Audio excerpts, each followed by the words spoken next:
There is a comparison and contrast between two emerging models.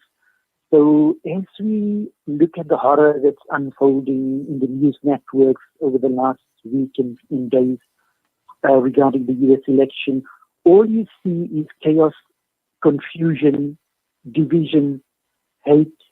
It's a nation divided right down the middle, 50-50. Right-wing white race, nativism on the one hand, and then a much more democratic, inclusive, diverse America. But it's divided along political race, class, regional lines. And so the big question is, over the last 70 years, the U.S. as a superpower has always presented this model as the best model, as a universalist model, as the only model. And what we've seen in the last few years is that this model is in decline, its institutions are eroding, and it is chaos. It has not delivered to the masses of its own citizens, never mind the world. And so in parallel, we have an alternative model, one being China. And as we all know, China is a socialist state with its own characteristics and its own values and its own vision and its own stabilities. And I think these two are contrasted for the world to see. But also, Ashraf, while the eyes of the world is on the United States of America, a lot is taking place in China.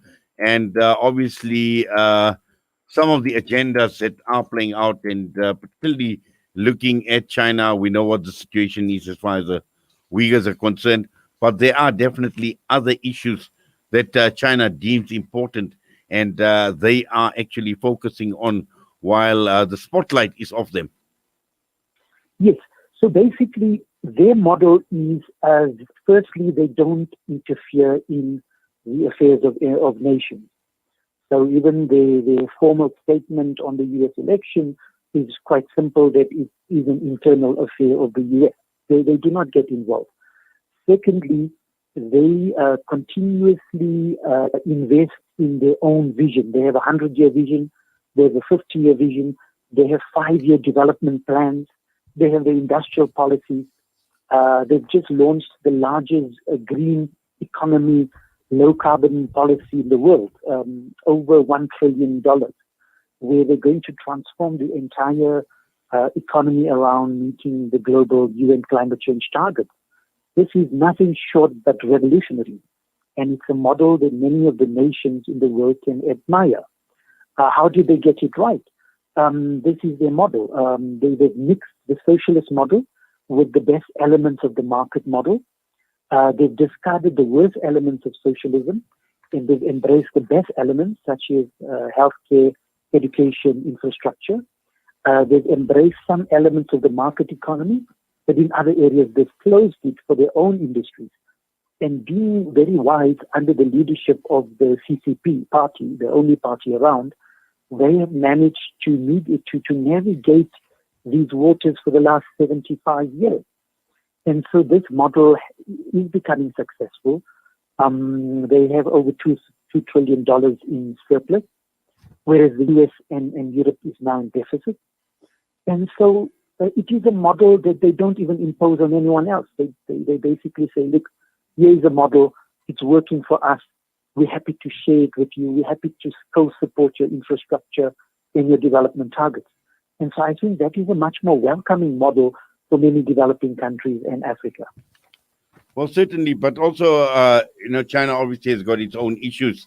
And I mentioned the Uyghurs, and then the question of Hong Kong, Taiwan, and looking at China, and they're not squeaky clean either. So, despite all these strides that they've made as far as development is concerned, technology, everything else, that we can actually marvel or admire China for, but also in terms of human rights records, extremely poor, Chef. Yes, there are challenges, I would admit it. They want to create one nation. Sadly, there is social engineering around the Uyghurs. They are conscious of it.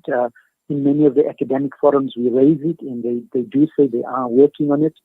They want to open up political space, but they're very fearful of the chaos that the multi-party democracies we see in the world today, that just leads to chaos and division. And they want to avoid those divisions that come with these too free societies. So I think it's a balanced approach, and all nations in the world are looking at their national interests, including China, including India, including Brazil, including South Africa. And so nation states in a globalized economy will act in their own interest, whereas the West has always acted in self-interest. I see with the Chinese model, it's a co-development partnership model, which is very welcome. And I think there is a lot to learn as we go into the BRICS forums, as we go into China-Africa forums. There's huge amounts of trade, investment, learning, technology that they're open to share with the world. And I think that is the value that we can gain with China and other countries in the world. So it's a multipolar world order.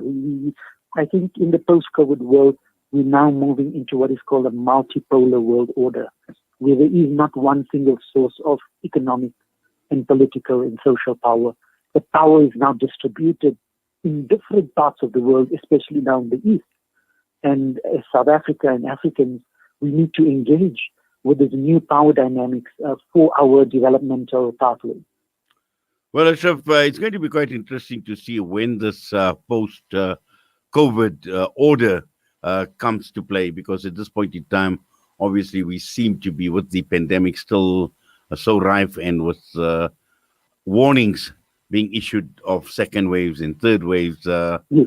We don't know when, but definitely, I think COVID-19 has contributed towards another order around the world. And for far too long, we've seen the capitalist model obviously dominating the world order. And we are definitely looking ahead at some very, very interesting times.